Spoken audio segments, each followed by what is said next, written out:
কোরআনটা খুলে দেখেন, একেবারে সর্বপ্রথম ইন্ট্রোডাকশন অফ দ্য কোরআন, কোরআনুল করিমের সূচনা, কোরআনের ভূমিকা, সেখানেই আপনি দেখতে পাবেন সূরাতুল ফাতিহা।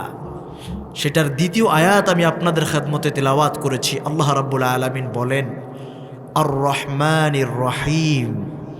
আল্লাহ তাআলা হলেন রহমান, আল্লাহ হচ্ছেন রহিম। সুবহানাল্লাহ পড়ে। আমার ভাইয়েরা, বন্ধুরা, আল্লাহ রাব্বুল আলামিন হলেন রহমান, আল্লাহ হলেন রহিম। রহমান এবং রহিম কেমন করে বুঝবেন? বুখারীর বর্ণনা, বুখারী কিতাবুত তাফসীর বাবু ফাদলি ফাতিহাতিল কিতাবের ভিতরে এসেছে, আর রহমান ওয়ার রহিম মুশতাকান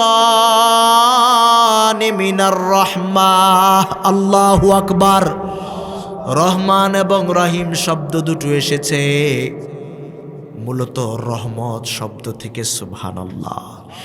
আর রহমান ওয়ার রহিম মুশতাকান মিনার রাহমাহ। রহমান এবং রহিম শব্দ দুটি এসেছে রহমত থেকে। আর আল্লাহ রাব্বুল আলামিন সূরাতুল আরাফের 156 নম্বর আয়াতে জানিয়ে দিলেন, ওয়া রাহমাতি ওয়াসিআত কুল্লা শাই।